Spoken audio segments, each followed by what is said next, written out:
Okay, അപ്പോൾ ആദ്യം ഞാൻ പറയട്ടെ, ഞാൻ പണ്ടെല്ലാം തിരുരക്തം തെളിച്ച് സംരക്ഷിക്കണം എന്നൊക്കെ പ്രാർത്ഥിക്കാറുണ്ടായിരുന്നു. അങ്ങനെ ഇരിക്കുമ്പോൾ ഒരു ദിവസം വിശുദ്ധ കുർബാനയിൽ ഈശോ ഇങ്ങനെ പറയാണ്, നീ എല്ലാ ദിവസവും തിരുരക്തം പാനം ചെയ്യല്ലേ?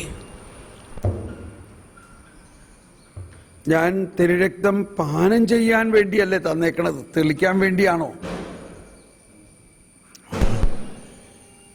അപ്പോഴാണ് അത് വലിയൊരു ഉൾക്കാഴ്ച എന്ന് പറഞ്ഞാൽ അതിനകത്താണ് ശരിക്കും നമ്മൾ എന്തോ ആരോ പറഞ്ഞൊരു പ്രാർത്ഥന. ബൈബിളിൽ തിരുരക്തം തെളിക്കണ കാര്യം എങ്ങും പറഞ്ഞിട്ടില്ല. ഈശോയുടെ തിരുരക്തമാണ് നമ്മളെ പാപമോചിപ്പിക്കുന്നത്. പക്ഷെ തിരുരക്തം എന്ന് ഉദ്ദേശിക്കുന്നത് എന്താ? ഈശോ പറയാണ്, ഇത് നിങ്ങൾ വാങ്ങി പാനം ചെയ്യുവിൻ.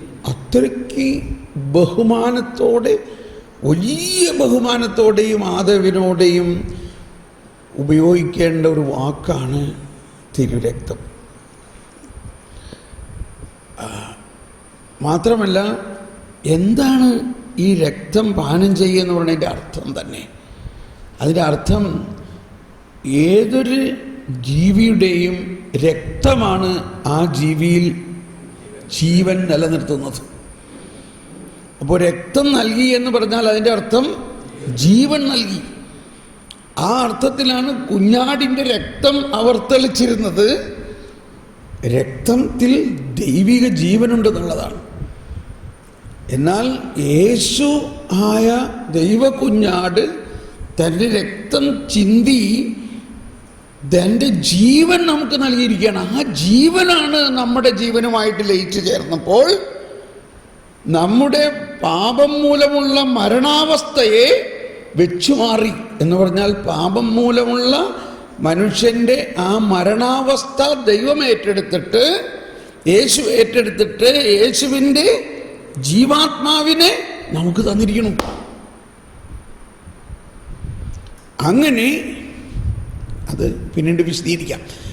അപ്പോൾ അത്രയ്ക്ക് ഭയഭക്തിയോടെ സ്വീകരിക്കുന്ന ഈ തിരുരക്തം ദൈവിക ജീവൻ നമ്മളിലേക്ക് ലയിപ്പിച്ച് നമ്മളിലുള്ള പാപത്തെ നിഹനിക്കുന്ന ഒരു വലിയ വിസ്മയനീയത നിറഞ്ഞൊരു കാര്യമാണ്. അപ്പോൾ പറയാണ്, നീ എൻ്റെ തിരുരക്തം, എൻ്റെ രക്തം പാനം ചെയ്യുന്നു എന്ന് പറഞ്ഞാൽ അതിൻ്റെ അർത്ഥം എന്താ? നീ എന്ത് ചെയ്യുന്നു എന്നർത്ഥം? നിന്നിൽ ഞാൻ ജീവിക്കുന്നു എന്നല്ലേ അർത്ഥം? നിന്നിൽ ഞാൻ ജീവിക്കുന്നു. മനസ്സിലായോ? ഒന്ന് കൈവീശ എല്ലാവരും. അപ്പോൾ നമ്മൾ യേശുവിൻ്റെ ശരീരം ഭക്ഷിക്കുകയും യേശുവിൻ്റെ രക്തം പാനം ചെയ്യുകയും ചെയ്യുമ്പോൾ എന്താണത്? എൻ്റെ ശരീരം ഭക്ഷിക്കും, രക്തം പാനം ചെയ്യും, നിവസിക്കും, ഞാനും നിശ്ചയമായി. കണ്ടോ?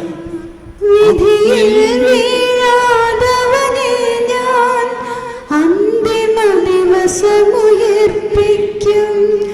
നിത്യായുസ്സവനേകും ഞാൻ, ഏവം നാഥനരുൾ ചെയ്തു.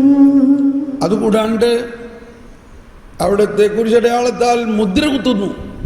മുദ്ര കുത്തി പറഞ്ഞയക്കുന്നു നമ്മളെ. മാമോദീസായിലൂടെയുള്ള മുദ്ര നമ്മളിലുണ്ട്. ജീവൻ്റെ അടയാളത്താൽ മുദ്ര കുത്തപ്പെട്ടവർ ഇല്ലേ?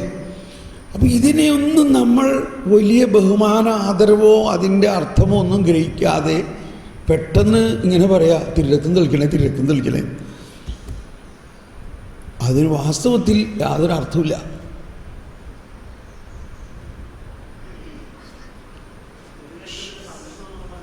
അപ്പം അതാണ് ഈ സംരക്ഷണം എന്ന് പറഞ്ഞാൽ. എന്താ അതിൻ്റെ അർത്ഥം?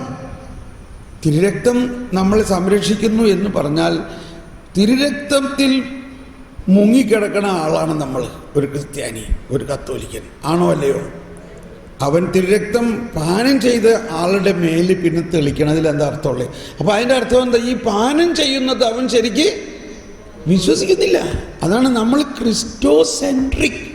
നമ്മൾ വിശുദ്ധ കുർബാന കേന്ദ്രീകൃതമായൊരു ജീവിതമാണെന്ന് നമ്മൾ വിശ്വസിക്കണം. വിശുദ്ധ കുർബാനയിലാണ് നമ്മുടെ ജീവിതം ആ വിശുദ്ധ കുർബാനയിലൂടെ നമുക്ക് ലഭിച്ചിരിക്കുന്ന ഈശോയുടെ ശരീരവും രക്തവും നമ്മളിൽ ദൈവത്തിൻ്റെ പൂർണ്ണത മുഴുവനും നിലനിർത്തുന്നു. നമ്മെ ജീവിപ്പിക്കുന്ന കർത്താവ് ഈശോ മിശിഹായുടെ കൃപാവരം നാം എല്ലാവരിലും സമ്പൂർണ്ണമാകട്ടെ. അതിൽ പിന്നെ എനിക്കൊരിക്കലും എന്നെ സംരക്ഷിക്കണം എന്നും എൻ്റെ മേൽ തിരുരക്തം തെളിച്ച് എന്നെ സംരക്ഷിക്കണം എന്നുള്ള ഒരു ഭയം എനിക്കുണ്ടായിട്ടില്ല. എനിക്കിഷ്ടമായിട്ട് ചെയ്യാം. അപ്പോൾ ചിലവർ പറയും, ബ്രദർ ഇങ്ങനെ വലിയ വലിയ ഇതിനൊക്കെ പോകുമ്പോൾ സംരക്ഷണം എടുക്കണില്ലേ? ഞാൻ പറഞ്ഞു, ഞാനല്ല പോണേ, കർത്താവ് എന്നെ കൊണ്ടുപോകല്ലേ. ഞാൻ കർത്താവിൻ്റെ ഓമനക്കുട്ടനാണ്. ഇപ്പം നമ്മുടെ ഒരു കുഞ്ഞു മകൻ അവിടെ മുറ്റത്ത് പന്ത് കളിച്ചുകൊണ്ടിരിക്കുമ്പോൾ ഒരു പട്ടി അവനെ ആക്രമിക്കാൻ വന്നു. അപ്പം നമ്മൾ എന്തു ചെയ്യും? അവൻ തിരുരക്തത്തിൻ്റെ സംരക്ഷണം എടുത്തിട്ടില്ല എന്നും പറഞ്ഞ് നോക്കി നിൽക്കുമോ, അതോ അവനെ പോയി വാരിക്കോരി എടുക്കുമോ?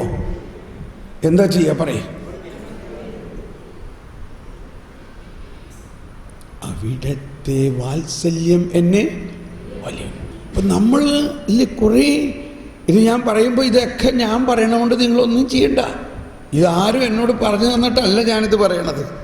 പരിശുദ്ധാത്മാവിൻ്റെ ജ്ഞാനം നിങ്ങളുടെ വിശ്വാസത്തിൻ്റെ അടിസ്ഥാനം, ഫൗണ്ടേഷൻ എന്താകണം?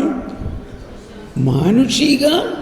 അപ്പോൾ ഞാൻ അന്വേഷിച്ചത് എങ്ങനെ ഈ പ്രാർത്ഥന ഉണ്ടായത്? ഈ പ്രാർത്ഥന ഉണ്ടായത് ഒരു പ്രൊട്ടസ്റ്റൻ്റ് ഒറിജിനിൽ നിന്നുണ്ടായതാകും. കാരണം അവർക്ക് തിരുരക്തം പാനം ചെയ്യുന്നില്ലല്ലോ, അവർ പാനം ചെയ്യുന്നുണ്ടോ? അപ്പോൾ ഈ തെളിക്കൽ എന്നുള്ള ആശയം എങ്ങനെ ഉണ്ടായി? തെളിക്കൽ പഴയ നിയമത്തിൽ വന്നു. ഹെസോപ്പ് കൊണ്ട് തെളിക്കണേ. അതെന്താ തെളിക്കണത്? കുഞ്ഞാടിൻ്റെ രക്തമാണ് തെളിക്കണേ, തിരുരക്തമല്ല. കുഞ്ഞാടിൻ്റെ കാളക്കിടാങ്ങളുടെയും രക്തം തെളിക്കലിലൂടെ അവർ ശുദ്ധീകരിച്ചിരുന്നു. ആ പ്രയോഗം ഇവിടെ പുതിയ നിയമത്തിൽ യേശുവിൻ്റെ രക്തത്തിന് നമ്മൾ അപ്ലൈ ചെയ്യാൻ പറ്റുമോ? ഇത് മനസ്സിലായില്ലെങ്കിൽ നിങ്ങൾ വിഷമിക്കേണ്ട, നിങ്ങൾ ജ്ഞാനത്തിന് വേണ്ടി പ്രാർത്ഥിക്കണം. ഞാൻ ഉദാഹരണങ്ങൾ ഓരോന്നോരോന്ന് പറയുകയാണ്. ഓക്കെ, നമുക്കിനി ചായ കുടിച്ചിട്ട് വന്നിട്ട് ബാക്കിയെടുക്കാം. അത് ഇത്തിരി കൂടി സമയമെടുക്കും. നമ്മൾ മരുഭൂമിയിൽ നമ്മളിപ്പോൾ ചായ കുടിച്ചിട്ട് പെട്ടെന്ന് വരെയല്ലേ, വരെ നമുക്കധികം സമയമില്ലാത്തത് കൊണ്ടാണ് ഞാൻ ഓടിച്ചെടുക്കണത് കേട്ടോ. അപ്പോൾ നമ്മൾ ചായ കുടിച്ച് 4:30 എല്ലാവരും തിരിച്ചെത്തുക. 4:30. Praise the Lord.